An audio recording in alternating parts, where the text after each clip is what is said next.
पढ़ने में आपका स्वागत है। तो कैसे हैं आप लोग? पिछले वीडियो में हमने current density, drift velocities, resistance और रेजिस्टिविटी इन सब की बातें की। आज के इस वीडियो में हम बात करेंगे बैटरी और factors affecting resistance and resistivity की। उसके पहले हम देखते हैं कुछ एलटीक्यूज। यहां पर हमें एक स्फीयर गिवन है मान लीजिए, और स्फीयर के दोनों, ये एक हॉलो स्फीयर मान लीजिए ऐसा, जिसका इनर रेडियस क्या है दोस्तों, ए, आउटर रेडियस बी है, और बैटरी कहां कनेक्ट कर रखी है मैंने, इन दोनों के बीच में ऐसे, राइट। इसका मतलब आपको ये समझ में आ रहा होगा कि करंट ऐसे फ्लो होगी, करेक्ट, करंट ऐसे फ्लो होगी। नाउ हमें निकालना है इसका रेजिस्टेंस। क्या चीज गिवन है, रेजिस्टिविटी मान लीजिए मटेरियल की रो है, क्लियर। अब दोस्तों आपको समझ में आ रहा होगा कि डायरेक्ट नहीं निकाल सकते, हमें क्या करना पड़ेगा, इंटीग्रेट। क्यों इंटीग्रेट करना पड़ेगा, क्योंकि हर पॉइंट पे एरिया क्या हो रहा है दोस्तों, चेंज, राइट। नाउ मैं फिर से एक छोटा सा एलिमेंट कंसीडर करता हूं। मैं एलिमेंट कंसीडर करता हूं यहां पर, जिसकी रेडियस में मानता हूं r और थिकनेस में मानूंगा dr। ऐसा ही करते दोस्तों अपन हमेशा, करेक्ट। सो छोटा रेजिस्टेंस कितना आएगा, dr equals to rho into length. कौन सी लेते हैं दोस्तों, जिस डायरेक्शन में करंट फ्लो होती है वो लेंथ लेते हैं। तो करंट यहां से ऐसे फ्लो हो रही है तो हम लेंगे dr डिवाइडेड बाय एरिया। कौन सा एरिया दोस्तों, एरिया ऑफ क्रॉस सेक्शन, ये वाला एरिया। तो आपको दिख रहा होगा अगर रेडियस r है तो क्या ये हॉलो स्फीयर का रेडियस है, और अगर ये हॉलो स्फीयर है तो उसका सरफेस एरिया कितना होता है दोस्तों, सरफेस एरिया होता है 4 पाई r², करेक्ट। अब हमें कहां से कहां तक इंटीग्रेट करना है, सबसे पहले हमारा जो इनर मोस्ट स्फीयर मिलेगा वो a रेडियस पे होगा और आउटर मोस्ट b रेडियस पे होगा। तो टोटल रेजिस्टेंस के लिए हमें इंटीग्रेट करना पड़ेगा कहां से कहां तक दोस्तों, from a to b, clear. चलिए अब जो कांस्टेंट है उसको बाहर निकाल लीजिए दोस्तों। तो ये जाएगा net resistance r equals to rho by 4 pi integration dr by r²। 1/x² का डिफरेंशिएशन आता है -1/x, so I can write rho by 4 pi. आप चाहे तो इसको ऐसे भी लिख सकते हैं x to the power -2, then you can use the formula -2 + 1 upon -2 + 1 till you get the same result. So here I am using -1 upon r, limit put करना है दोस्तों a से b, ठीक है। चलिए so it is minus rho by 4 pi upper limit that is 1 by b, lower limit 1 by a, ठीक है। अब मैं माइनस का अंदर मल्टीप्लाई कर देता हूं तो अंदर आ जाएगा 4 पाई ab upon b minus a। ये मेरा आ गया दोस्तों रेजिस्टेंस, क्लियर। आइए दोस्तों देखते हैं एक और एलटीक्यू। यहां पर हमें गिवन है you have to find the vector resistance. तो ये चीज गिवन है दोस्तों, मान लीजिए इसका लेंथ कंडक्टर का l है, रेजिस्टिविटी रो है, क्लियर, और ये फर्स्ट टर्म टाइप का है, ठीक बात है। इसका ये वाला रेडियस a, ये वाला रेडियस b। अब मुझे करंट मान लीजिए इस डायरेक्शन में फ्लो हो रही है, क्योंकि आपको पता है दोस्तों जब तक रेजिस्टेंस नहीं निकाल सकते जब तक आपको करंट की डायरेक्शन पता ना हो। अगर करंट की डायरेक्शन पता नहीं होगी तो हम रेजिस्टेंस के लिए एल लिख सकते हो और एरिया नहीं लिख सकते। तो करंट मान लीजिए इधर फ्लो हो रही है, ठीक है।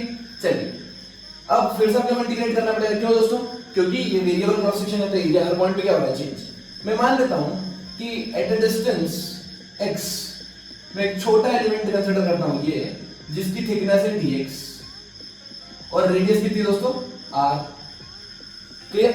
रेडियस कितनी है दोस्तों, r। अब देखो दोस्तों यहाँ पे दो चीज वेरिएबल है, एक तो x चेंज हो रहा है और एक r चेंज हो रहा है। तो मुझे फर्स्ट ऑफ ऑल रिलेशन निकालना पड़ेगा और x और r में। कैसे निकालता हूं देखो दोस्तों, यहां एक काम करता हूं मैं, ये लेंथ यहां से यहां तक ये a है तो ये भी a है, करेक्ट, ये a है। अब ये जो ट्रायंगल बन रहा है तो मैं इसमें सिमिलर ट्रायंगल प्रॉपर्टी लगाता हूं। ये डिस्टेंस b, ये डिस्टेंस a, तो हो जाएगी b - a, ये वाली लेंथ हो जाएगी b - a, करेक्ट। अच्छा अब देखिए दोस्तों रिलेशन लगाते हैं। सो मैं मान लेता हूं ये छोटी सी डिस्टेंस अभी के लिए मान लेता हूं y, है ना, अज्यूम कर लेता हूं। Can I write this y is equal y by b - a, y by b - a equal to x upon is equal to x upon total length l, similar triangle property, है ना। चलिए तो मेरा y कितना आ गया, y मेरा आ गया यहां से x into b minus a by l। अब अगर मैं आपसे रेडियस पूछूं तो दोस्तों रेडियस यहां से यहां तक टोटल लेंथ, ये लेंथ a है, ये लेंथ y है, तो क्या मैं रेडियस लिख दूं उसकी a प्लस y की वैल्यू कितनी, b minus a by l into x। ये मेरा रेडियस आ गया, ठीक है। रेडियस आ गया मतलब आप एरिया निकाल सकते हैं अब, क्लियर। चलिए अब मैं निकालता हूं r, छोटा वाला रेजिस्टेंस, ठीक है। कैसे निकालेंगे, रो इनटू लेंथ। लेंथ कौन सी दोस्तों, जिस लेंथ के अलाउ करंट फ्लो हो रही है। क्या dx लेंथ के अलाउ, मुझे सिर्फ इस एलिमेंट में से निकालना है, तो मुझे पता है dx लेंथ के अलाउ करंट फ्लो हो रही है, rho into dx divided by area. Area क्या होगा दोस्तों, पाई r स्क्वायर, क्लियर। अब देखिए मेरे पास दो दिक्कतें हैं, एक तो dx भी वेरिएबल है और एक r भी वेरिएबल है, तो मैं एक वेरिएबल को रिमूव करूंगा इस इक्वेशन से, ठीक है। यहाँ पर r है तो मैं एक काम करता हूँ dx को रिमूव करता हूँ। dx को रिमूव कैसे करेंगे दोस्तों, यहाँ पे एक काम करता हूँ मैं डिफरेंशिएट करता हूँ उसको, ये हो जाएगा dr by dx is equal to 0 plus b minus a by l, ये तो कांस्टेंट है, x का डिफरेंशियल मान हो गया, correct. So in place of dx can I write this rho into dx, dx की वैल्यू कितनी है दोस्तों, dr into l divided by b minus a। क्या इसे समझ में आ रही है आपको, मैंने इसको इधर मल्टीप्लाई कर दिया, इसको इधर कर दिया, तो यहां से ही आ गया मेरा। अब मैं क्या करूंगा दोस्तों, इसको इंटीग्रेट करूंगा, ठीक है। r मैं क्या इंटीग्रेट कर रहा हूं, r दोस्तों मैं देखो रेडियस कहां से कहां तक वेरी कर रहा है, ये जो मेरा रेडियस है यहां से a से लेके, ठीक है। रेडियस कहां से लिया मैंने, इस एक्सिस से, तो ये चीज सबसे पहले a है और लास्ट में कितनी होगी, b, क्लियर। तो मैं a से b इसको इंटीग्रेट कर देता हूं, तो टोटल रेजिस्टेंस आ गया rho l by pi b minus a integration dr by r square, ठीक है। 1 अपॉन r स्क्वायर का डिफरेंशिएशन माइनस 1 बाय r, अभी अपन लिख दिया, ठीक है। तो ये जाएगा रो l by pi b minus a, minus बाहर निकल लिया 1 अपॉन r, अब upper limit lower limit put कर दीजिए, ठीक है। तो 1 upon b minus 1 upon a कितना हो जाएगा दोस्तों, ये हो जाएगा रो l upon pi b minus a, ठीक है। अपन एलसीएम लेंगे तो दोस्तों कितना हो जाएगा ये 1 upon b minus 1 upon a। मैं डायरेक्ट लिख देता हूं LCM b into a into b, ठीक है। और देखो दोस्तों आपको एक चीज समझ में आ रही होगी कि जब मैं इसको कंडक्टर लेता हूं ऐसा, लेंथ रेजिस्टेंस क्या था, रो l बाय a, एरिया जब आप लें तो शॉर्टकट की तरह आप ऐसे याद रख लें कि rho into total length divided by area. Area क्या होता है, पाई r1 इनटू r2, ऐसे याद रख लीजिए, पाई r1 इनटू r2। क्योंकि नीट के बच्चों को फॉर्मूला याद रखना ज्यादा जरूरी है और जेई और मेंस एडवांस वाले बच्चों के लिए पूरा डेरिवेशन जरूरी है। क्यों, क्योंकि मान लीजिए अगर रेजिस्टिविटी उन्होंने चेंज कर दी या कुछ भी चीज चेंज कर दी, तब आप डायरेक्ट फॉर्मूला नहीं लगा पाएंगे, आपको यहाँ पे वेरिएशन करना पड़ेगा कुछ ना कुछ। क्या चीज समझ में आती है आपको, बहुत बढ़िया। तो आप डायरेक्ट फॉर्मूला इसके लिए और जो प्रीवियस अपन ने पढ़ा स्फीयर, उसके लिए भी आप डायरेक्ट फॉर्मूला याद कर सकते हैं। तो आइए दोस्तों अब हम पढ़ेंगे बैटरी और वापस अपने कॉन्सेप्ट रेजिस्टेंस पे स्विच होंगे। यहाँ पर हमें एक बैटरी दी हुई है जिसका वोल्टेज V है, ठीक है।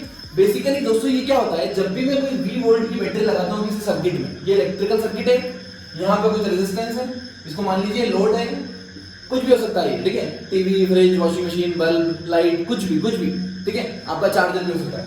अब क्या होता है कि आप ध्यान से देखें इसको, तो ये V वोल्ट जो इसकी बैटरी है वो V उसका पोटेंशियल डिफरेंस होता है, इन दोनों प्लेट का पोटेंशियल डिफरेंस होता है, ठीक है। ये जो लॉन्गर लिंक होती है, जो अपन बड़ी बनाते हैं थोड़ी सी, ये यूजुअली हाई पोटेंशियल पे होती है, और ये जो छोटा साइज बनाते हैं इसको रिप्रेजेंट करते हैं लो पोटेंशियल।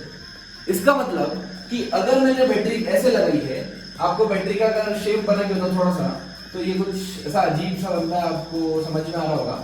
ये प्लस टर्मिनल होता है, नेगेटिव टर्मिनल होता है, क्लियर। अब इसको मैंने यहां लगा दिया उठा के। अब जो करंट फ्लो होगी दोस्तों, ये प्लस साइन माइनस साइन ये शो करता है कि करंट सर्किट में ऐसे फ्लो होगी। करंट कैसे फ्लो होगी दोस्तों, ऐसे फ्लो होगी।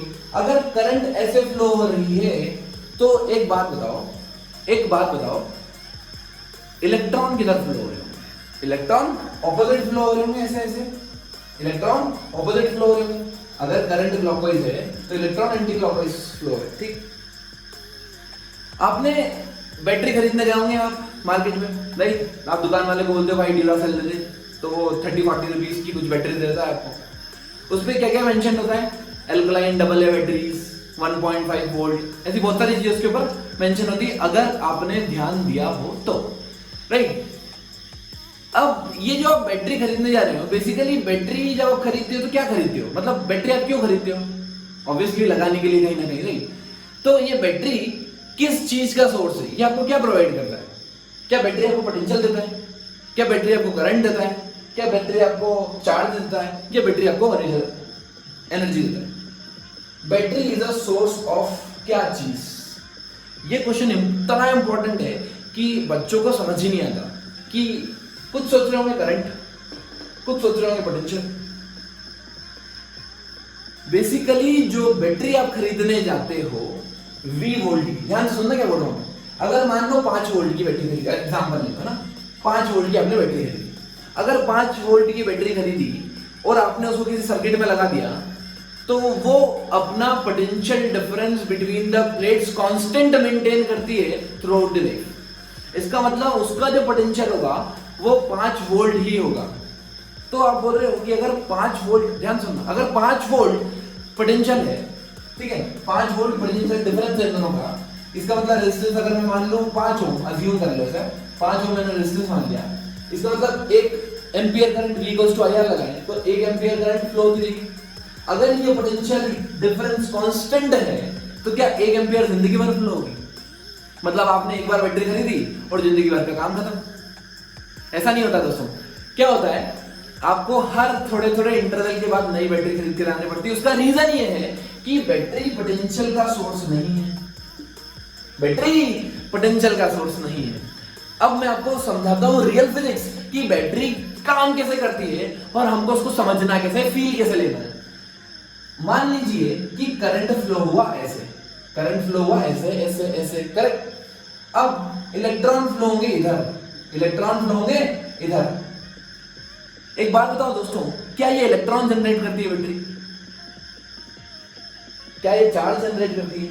नहीं दोस्तों, charge can neither be created nor be destroyed, it can be only transferred from one body to another body. अगर आपने चार्ज टिक कर दिया तो अनर्थ हो जाएगा। इसका मतलब जितना चार्ज इस सर्किट में है, जितना चार्ज इस सर्किट में है, इस एलिमेंट में है, इन वायर्स में है, चार्ज तो उतना ही रहना है, चार्ज में कोई चेंज नहीं होना है। मतलब number of electrons in conductor में चेंज नहीं होंगे। अब ये होगा कि जो इलेक्ट्रॉन है इधर प्रेजेंट है already, free electrons in wires में और कंडक्टर में जहां भी घूम रहे हैं, ये चलना चालू करेंगे इधर, करंट ऐसी जा रही है, ये इधर जाएंगे, इधर जाएंगे, इधर जाएंगे, इधर जाएंगे। क्यों? क्योंकि ये पॉजिटिव प्लेट है। पॉजिटिव प्लेट क्या बोलेगी? आओ। पॉजिटिव प्लेट क्या बोलते हैं दोस्तों? आओ, ठीक है। और ये इधर से दूर भागेंगे, ये नेगेटिव प्लेट है तो इधर से दूर भागेंगे, तो ये बोलेगी जाओ, तो ये बोलेगी जाओ और ये बोलेगी आओ। तो करंट चार्ज से घूमने लग जाएंगे, चार्ज घूमने लग गए तो करंट फ्लो होने लग गई। लेकिन एक पॉइंट आपको 52x जूम करके देखना है। क्या? यहां अगर आप फोकस करो, अगर यहां फोकस करो तो ध्यान से देखो दोस्तों, ये है पॉजिटिव टर्मिनल, ये है नेगेटिव टर्मिनल। इलेक्ट्रॉन इधर से आ तो जाएगा, इलेक्ट्रॉन इधर से आ तो जाएगा, लेकिन जैसे ही यहां गया, अब क्या इसको इधर भी भेजना पड़ेगा। सर्किट कंप्लीट कब होगा दोस्तों? जब इलेक्ट्रॉन पूरे पूरे फ्लो होंगे, मतलब बैटरी के बाहर भी फ्लो होना चाहिए और बैटरी के अंदर भी फ्लो होना चाहिए। ये चीज समझ में आ रही है आपको? चलिए, इसका मतलब बाहर से तो कोई दिक्कत नहीं है, पॉजिटिव चार्ज है तो ये खींच के ले आएगा। लेकिन जैसे ही ये बैटरी के अंदर जाता है, जैसे ही ये बैटरी के अंदर जाता है, इस इलेक्ट्रॉन को पॉजिटिव प्लेट से, इस इलेक्ट्रॉन को पॉजिटिव प्लेट से दूर धकाने वाला कोई फोर्स चाहिए मुझे, तभी तो दूर जाएगा। पॉजिटिव प्लेट है, पॉजिटिव नेगेटिव में अट्रैक्शन बहुत तगड़ा होता है, एकदम बढ़िया, है ना?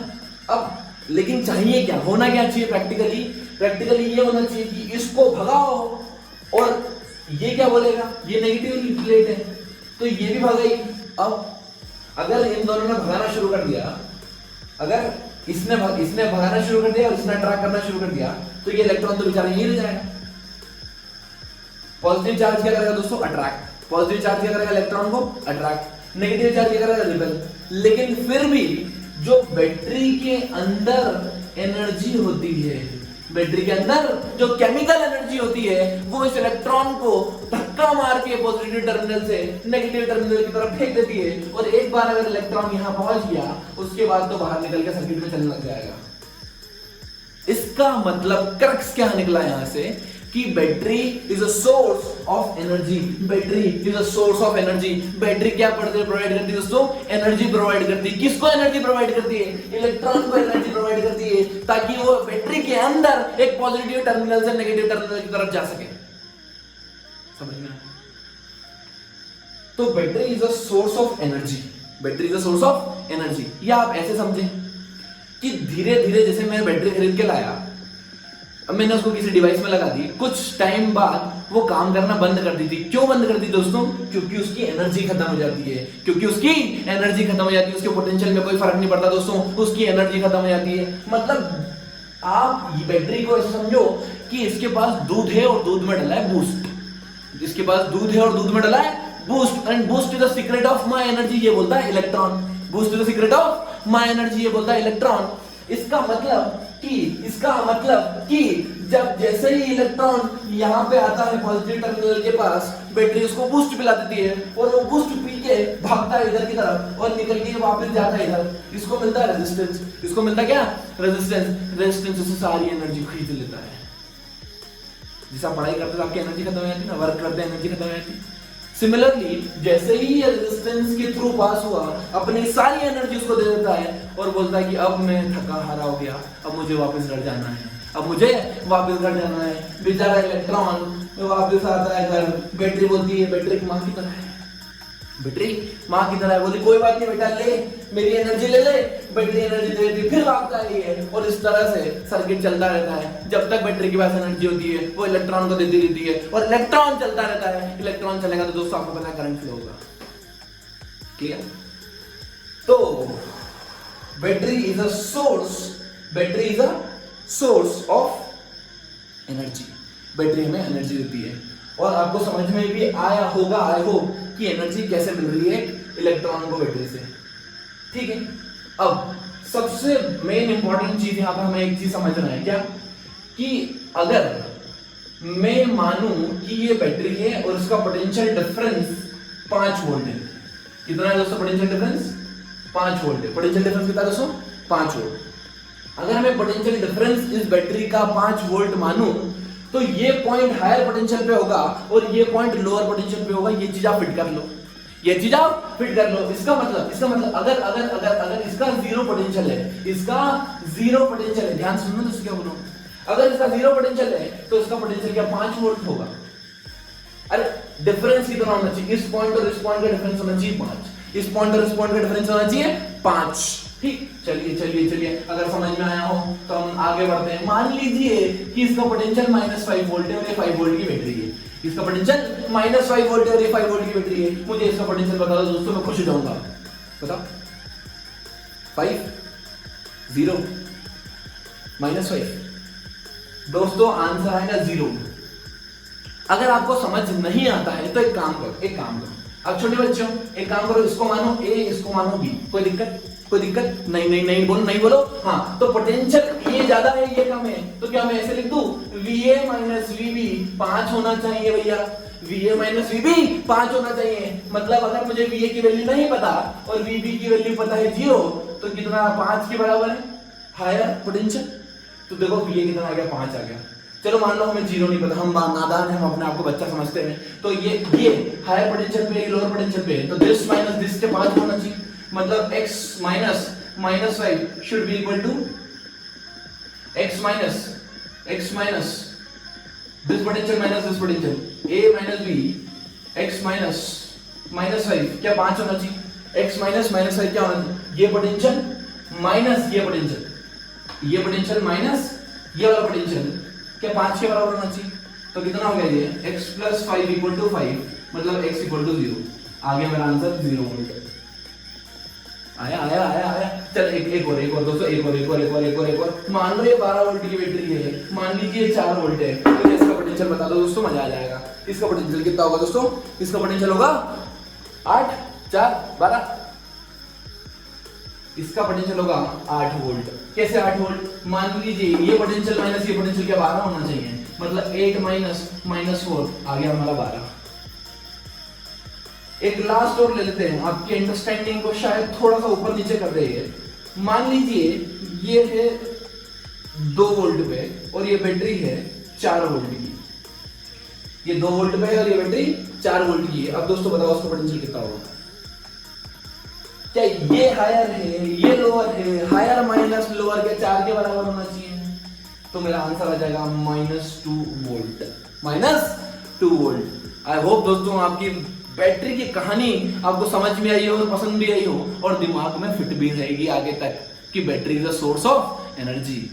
चलिए दोस्तों थोड़ा सा और एनहांस करते हैं अपने सब्जेक्ट नॉलेज को। मान लीजिए एक सर्किट गिवन है और सर्किट में हमने V पोटेंशियल डिफरेंस की बैटरी लगा दी। आपको समझ में आ गया पोटेंशियल डिफरेंस क्या बोला मैंने? अच्छा, ये वायर्स हैं और ये रेजिस्टेंस R है, ठीक है। अब आप बोलोगे कि यहाँ पे पोटेंशियल अगर मैं 0 कंसीडर करूं, दोस्तों ध्यान से, अगर मैं 0 कंसीडर करूं तो इसका पोटेंशियल कितना होगा? V, correct. अच्छा, अगर इसका पोटेंशियल V, यहाँ पे पोटेंशियल डिफरेंस V है तो यहाँ भी पोटेंशियल डिफरेंस V ही होगा, मतलब ये 0 होगा और ये हमेशा याद रखना पोटेंशियल डिफरेंस अगर पैरेलल हो तो सेम ही रहता है। या मैं ऐसा बोलूं कि अगर यहां से यहां तक कनेक्टिंग वायर्स है, यहां से यहां तक अगर कनेक्टिंग वायर्स हैं तो कनेक्टिंग वायर्स कोई पोटेंशियल में ड्रॉप नहीं करते, ऐसा आइडियली हमको मानना पड़ता है।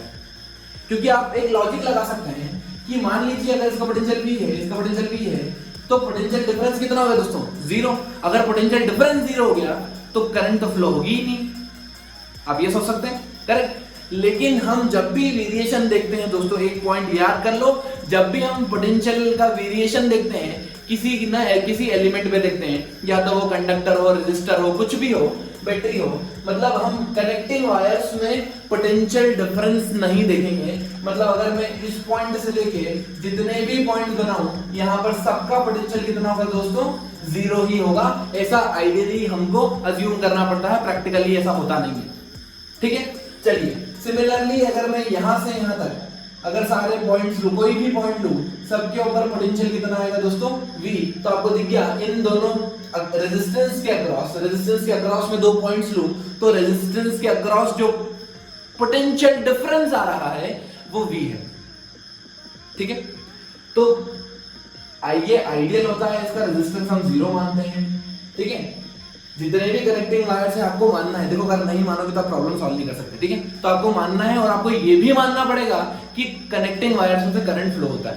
पोटेंशियल डिफरेंस 0 होने के बावजूद, रेजिस्टेंस 0 होने के बावजूद करंट फ्लो होता है और करंट में कोई चेंज, कोई वेरिएशन नहीं होता। जितना करंट आएगा उतना ही निकल जाएगा। जो भी वेरिएशन देखेंगे हम वो रेजिस्टेंस पे, बैटरी पे और अदर सर्किट एलिमेंट्स पर देखेंगे, ठीक है। चलिए अब रेजिस्टेंस के बारे में थोड़ी डिस्कशन मुझे और करना है दोस्तों। रेजिस्टेंस के बारे में थोड़ा डिस्कशन और करना है। कैसे?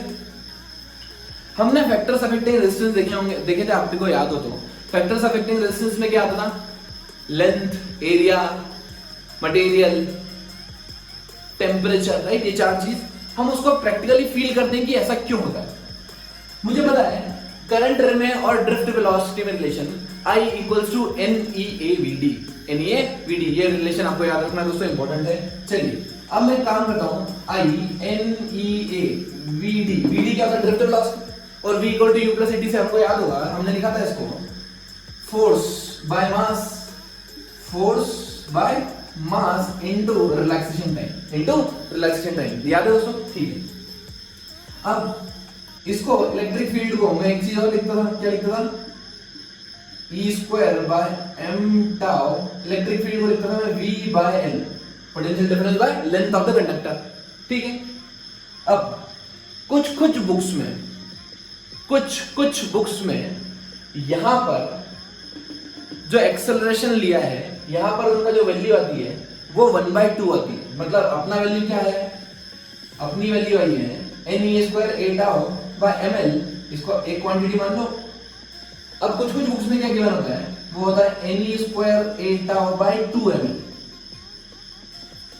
इंटू V, ठीक है। तो कौन सा सही है कौन सा गलत, ये तो अभी तक प्रूव ही नहीं हुआ है। क्यों? क्योंकि जितने भी बड़ी बुक्स है, जो बहुत अच्छे साइंटिस्ट है, ऑथर है, उन्होंने आधों ने ये लिखा है, आधों ने ये लिखा है। अब मैं इसका रीजन बताता हूँ ये क्यों हुआ है।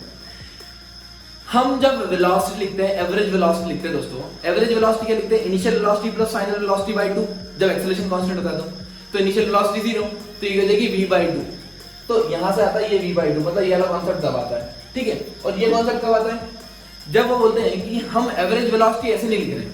हम एवरेज वेलोसिटी कैसे लिख रहे हैं, किसी एक पर्टिकुलर इंस्टेंट पे सारे पार्टिकल्स की वेलोसिटी को एवरेज लूं, तब मेरा एवरेज आता है ये e टाउ बाय m, तब ड्रिफ्ट वेलोसिटी आती है e टाउ बाय m। और अगर एक पार्टिकल की कंसीडर करूं इनिशियल प्लस फाइनल बाय 2, तब आता है ये e टाउ बाय 2m। क्या ये चीज समझ में आ रही है आपको? लेकिन एनसीईआरटी को साक्षी मानते हुए, एनसीईआरटी को भगवान मानते हुए हम ये फॉर्मूला यूज नहीं करेंगे।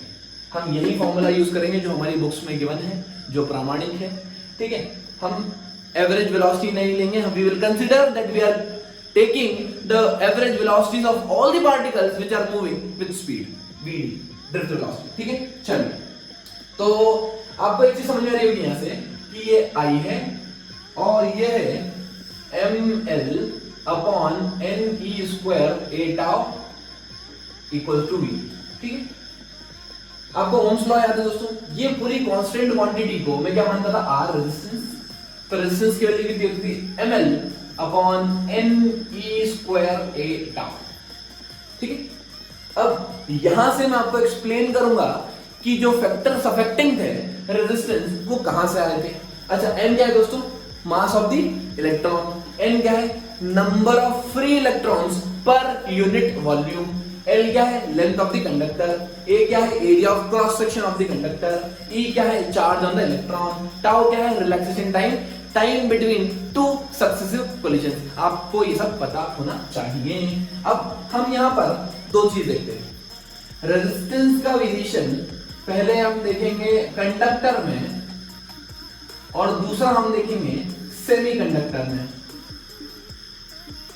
सेमीकंडक्टर में, अब सेमीकंडक्टर आपने अगर नहीं पढ़ा हो तो हम पढ़ेंगे मॉडर्न फिजिक्स में, और पढ़ा हो तो क्या होता है बेसिकली, ये क्या होते हैं, ये एलिमेंट्स ऐसे होते हैं, अगर आपने इनको टेम्परेचर दे दिया, हीट दे दी, एनर्जी दे दी, तो अगर इनके पास नंबर ऑफ इलेक्ट्रॉन्स पहले 4 थे तो अब 40 हो जाएंगे, 10 हो जाएंगे, 15 हो जाएंगे, ऐसे बढ़ जाते हैं, ठीक है। हीट देने से, टेम्परेचर देने से इनमें कंडक्टिविटी बढ़ जाती है, ठीक है, ठंडा करने से इनकी कंडक्टिविटी घट जाती है। लेकिन कंडक्टर में क्या होता है, कंडक्टर में जितने फ्री इलेक्ट्रॉन्स हैं उतने फ्री इलेक्ट्रॉन्स हैं, उनमें कोई चेंज वेरिएशन होने वाला नहीं है, ठीक। चलिए, अब देखिए रेजिस्टेंस कौन कौन चेंज कर सकता है यहां पे। पहला, क्या m चेंज कर सकता है, मास तो फिक्स है, मास ऑफ इलेक्ट्रॉन, मतलब ये चेंज नहीं करेगा। क्या ये चेंज कर सकता है, हाँ, लेंथ ऑफ द कंडक्टर, और मैंने आपको बताया था कि जिस डायरेक्शन में करंट फ्लो होती है हम उस डायरेक्शन का लेंथ लेते हैं, क्लियर। चलिए, n क्या है दोस्तों, नंबर ऑफ फ्री इलेक्ट्रॉन्स, ये कंडक्टर है, क्या इसमें number of free electrons change होते हैं, नहीं होते। एक बार कोई मटेरियल फिक्स कर लिया उसमें number of free electrons per unit volume free सी होगा। ई भी चार्ज है, ए क्या है दोस्तों, एरिया, ए क्या है दोस्तों, एरिया,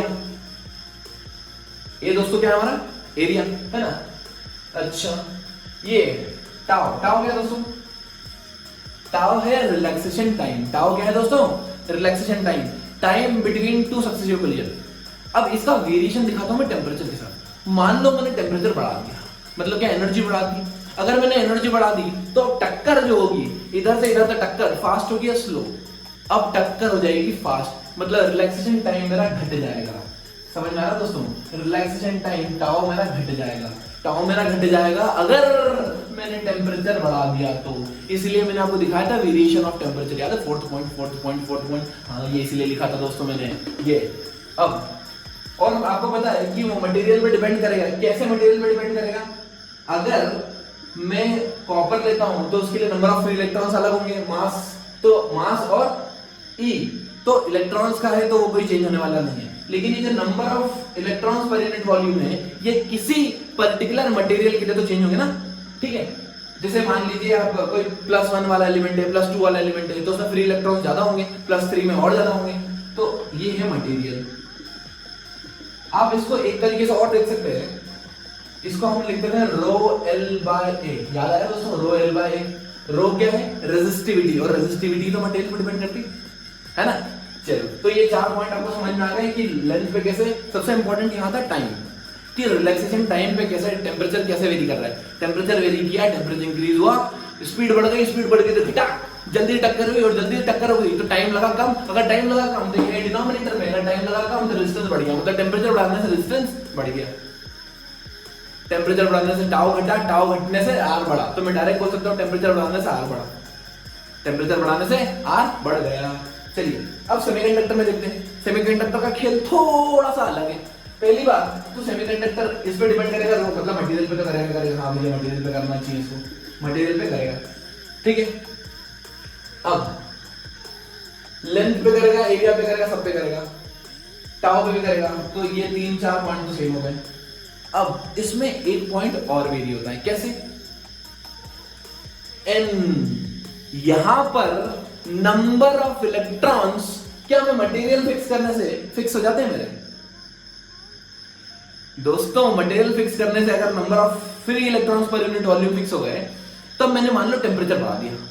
अभी मैंने बताया था सेमीकंडक्टर में क्या होता है, टेम्परेचर बढ़ाने से नंबर ऑफ फ्री इलेक्ट्रॉन्स बढ़ जाते हैं, नंबर ऑफ फ्री इलेक्ट्रॉन्स बढ़ जाते हैं। इसका मतलब टेम्परेचर का जो खेल है, यहाँ पर जो टेम्परेचर का खेल है, टेम्परेचर अगर मैंने 3 नंबर पे लिया है तो मान लीजिए अगर टेम्परेचर बढ़ाया, टेम्परेचर बढ़ाने से क्या होगा, 2 चीज होगी, एक तो number of electrons, free electrons बढ़ जाएंगे और टाउ घट जाएगा।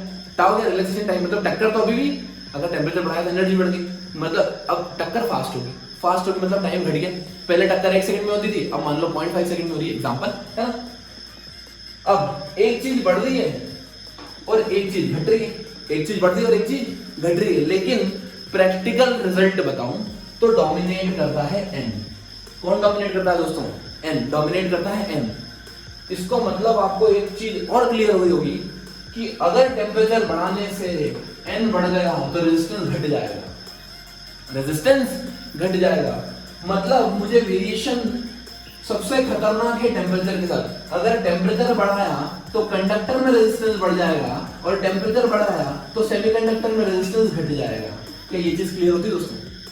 टेम्परेचर बढ़ाने से कंडक्टर में रेजिस्टेंस बढ़ जाता है और आपको पूरी पिक्चर क्लियर है ऐसा क्यों होता है, रिलैक्सेशन टाइम और ये सब, और टेम्परेचर बढ़ाने से रेजिस्टेंस सेमीकंडक्टर का घट जाता है। क्लियर? तो आइए दोस्तों अब हम देखेंगे variation of resistance and resistivity with temperature. मुझे पता है कि टेम्परेचर बढ़ाने से, अभी मैं कंडक्टर की बात कर रहा हूं, टेम्परेचर बढ़ाने से रेजिस्टेंस में चेंज होता है, हाँ बढ़ता है घटता है, बढ़ता है। तो मैं लिख दूं कि change in resistance is directly proportional to change in temperature. बोलो हाँ, बिल्कुल सही बात है। अब प्रैक्टिकली हमने फाइंड किया कि जो चेंज इन रेजिस्टेंस होता है वो किस पे, इनिशियल रेजिस्टेंस पे भी डिपेंड करता है। Change in resistance initial resistance पे भी डिपेंड करता है। ये थ्योरम सेम है जैसे अपन ने लेंथ में जब लीनियर एक्सपांशन, एरिया एक्सपांशन देखा था 11th स्टैंडर्ड में, राइट? चलिए, तो जब मैं इसको कंबाइन करता हूं दोनों रिजल्ट को तो कितना हो जाएगा, del R is proportional to R not dt। Mathematics का रूल, जब भी प्रोपोर्शनलिटी साइन हटाएंगे, ये क्या है प्रोपोर्शनलिटी साइन, जब भी प्रोपोर्शनलिटी साइन हटाएंगे हमें एक कांस्टेंट लाना पड़ेगा। तो एक कांस्टेंट आता है dr is equal to alpha R not dt, alpha R not dt। ये अल्फा क्या है, ये प्रोपोर्शनलिटी कांस्टेंट नहीं है दोस्तों, ये है मेरा थर्मल कोएफिशिएंट। क्या है दोस्तों? थर्मल कोएफिशिएंट, ठीक है। तो dr आ गया मेरा, dr क्या दोस्तों, dr होता है dr final resistance minus initial resistance is equals to, initial resistance को r0 माना है मैंने, r0 alpha delta t, right? तो ये जाएगा final resistance is equals to initial resistance 1 plus alpha dt। अब देखो दोस्तों, ध्यान से दोस्तों, देखो ध्यान से, अगर मैंने टेम्परेचर बढ़ाया, तो क्या मेरा dt पॉजिटिव होगा? हाँ dt पॉजिटिव होगा। और अगर dt पॉजिटिव है तो ये चीज पॉजिटिव। अब क्वांटिटी r0 तो एक पॉजिटिव ही 1, अब डिपेंड करेगा अल्फा पे, अब डिपेंड करेगा अल्फा पे। अगर मैं कंडक्टर की बात करूं दोस्तों, अगर मैं कंडक्टर की बात करूं तो अल्फा पॉजिटिव होगा नेगेटिव। अब इस केस में अल्फा होगा पॉजिटिव, क्यों? क्योंकि ओवरऑल क्वांटिटी बढ़ना चाहिए, अरे फाइनल रेजिस्टेंस बढ़ना चाहिए ना। ये पॉजिटिव, ये पॉजिटिव, ये पॉजिटिव, अगर ये नेगेटिव हो गया तो घट जाएगी। तो ओवरऑल क्वांटिटी बढ़ना चाहिए। अगर मैं सेमीकंडक्टर की बात करूं दोस्तों, सेमीकंडक्टर की, तो वहां पर अल्फा होता है नेगेटिव। क्यों? क्योंकि 1 माइनस समथिंग मतलब घट गया, तो रेजिस्टेंस क्या होगा? टेम्परेचर के साथ घट जाएगा, टेम्परेचर बढ़ने से रेजिस्टेंस घट गया। यहाँ पर अल्फा की वैल्यू ने बता दिया। अब प्रैक्टिकली जो फाइंड करते हैं हम, प्रैक्टिकली वो लगभग लगभग लगभग लगभग लगभग लगभग 10 टू द पावर -2 के आसपास की वैल्यू आती है इसकी, 10 टू द पावर -2 पर डिग्री सेंटीग्रेड या पर केल्विन। ठीक है, अब हम इसका वेरिएशन देखते हैं कि how it is varying with temperature.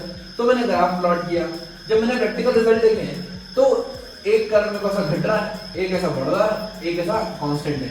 तो दोस्तों आप बताओ, रेजिस्टेंस टेम्परेचर के साथ अगर बढ़े तो कौन? कंडक्टर।